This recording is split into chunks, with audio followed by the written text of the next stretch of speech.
One. Hey, welcome back. Chromebook, coding, beginner, tutorial, all that good stuff. We're going to shift gears just for a minute here. We're just kind of showing you CodePen for the first couple of videos in this series, but now I want to shift gears. If you're just starting out coding like I am, um, you're going to do, I'll show you a couple of my projects, like actual things I've worked on. You'll notice a lot of them say FCC, stands for Free Code Camp. And that's a website that we'll talk about in a second. So I'll show you the calculator. Um, so you probably heard of this if you're looking to get into coding. They have all these websites that you can go to, and they have different ways to teach you, and they're pretty cool. Um, so this is one of the projects that I made. It's a calculator made with made in CodePen with HTML, CSS, and JavaScript, which I learned at Free Code Camp. And it's structured so you learn a bunch of stuff, and then they give you some projects to go and do based on that stuff. And this was one of them. And I had to learn a lot of stuff to figure this out. How to make it look this way, how to make it do things. Because look, it works just like any calculator would. Boom, clear button. Even has parentheses, so you can do, 3 plus 9 parentheses divided by 2 plus, I don't know, 2.5. Boom. So I'm pretty proud of this. It does cool stuff. The buttons move when you press them. Numbers look cool. They glow up there. Backspace key. I don't know. But we'll go to check this out. Um, Free Code Camp. This is where you're going to want to go, or something like it, I guess. But this has been really, really helpful for me. And you come here, and everything's free, hence the name. And whoever made this, some guy named Quincy something.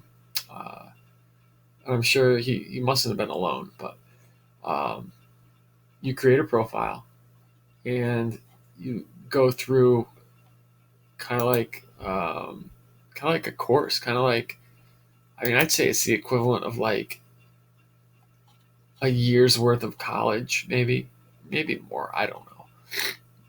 If you really get into it, do everything, and put the time in. Um, so it's broken into categories. So like getting started, they give you a rough estimate of time over here for each category.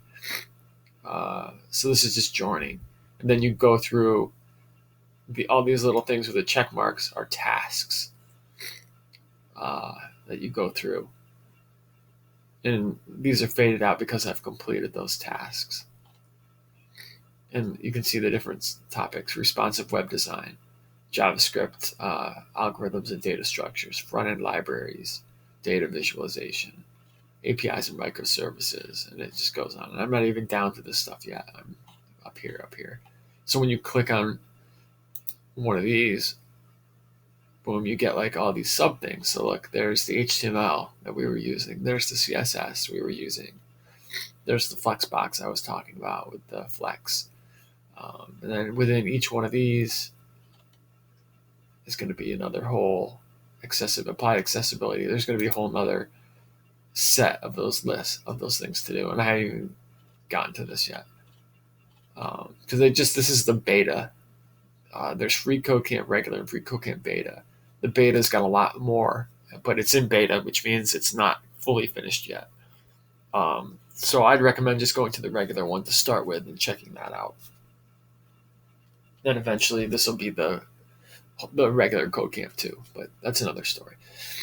And then so they're broken up like that. So once you're in applied accessibility here, but that's Applied accessibility is just part of this bigger thing, responsive web design. And then you get to the bottom of a section and you claim your responsive web design certificate. But first, you got to do the section. And then they give you, these are the projects like the calculator I was talking about. So I've actually completed the tribute and the personal portfolio page. These ones are new for the beta. It's set up there. It's bigger now. There's 6 different certificates that you can go for. So I'll keep people updated on this as to if I can get that or not. I'm working my way there. I should get it soon now that I'm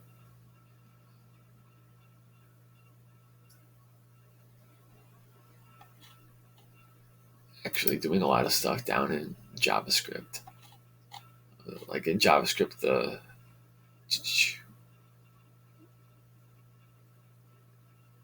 there's a certificate, functional program debugging, all kinds of stuff in here.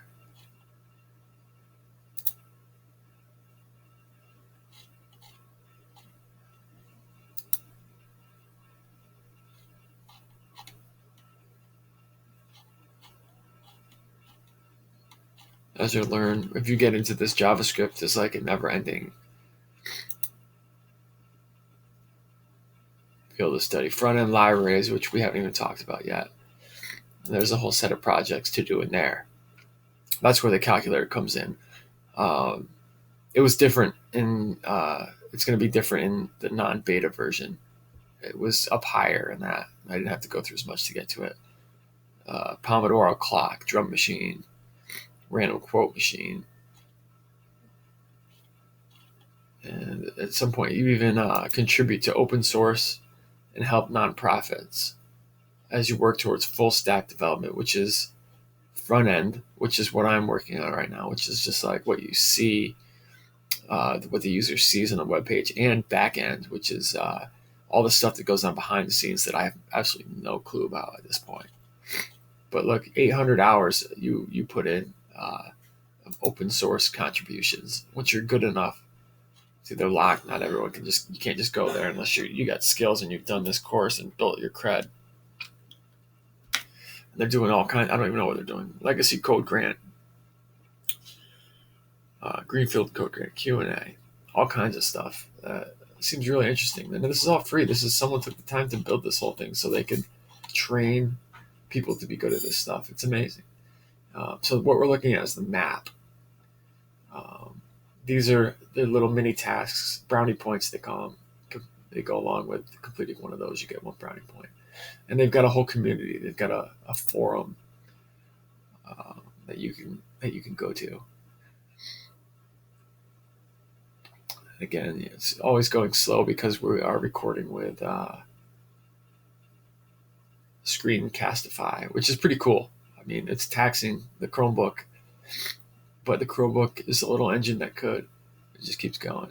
So here you've got forums where all kinds of stuff relating to development and the site, programming in general, specific stuff about the projects, getting a job, and internships, pros and cons of, I've never even heard of that, questions.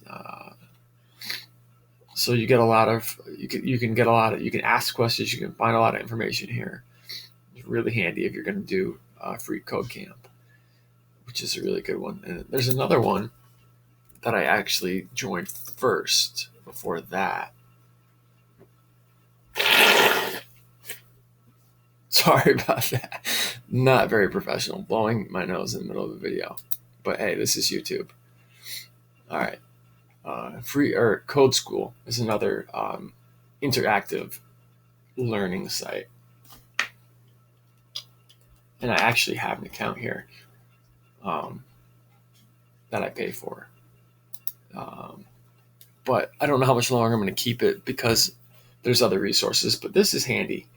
We're running out of time, but basically, you know what? We're going to pick this up. We'll pick this up in the next video. But as you can see, they have courses, 13 courses in HTML, JavaScript, 17 courses, Ruby, which looks pretty, PHP, which looks like an elephant for some reason, Elixir, which I don't even know what Elixir is, That's how crazy this stuff is. You can make a calculator and not know what something is.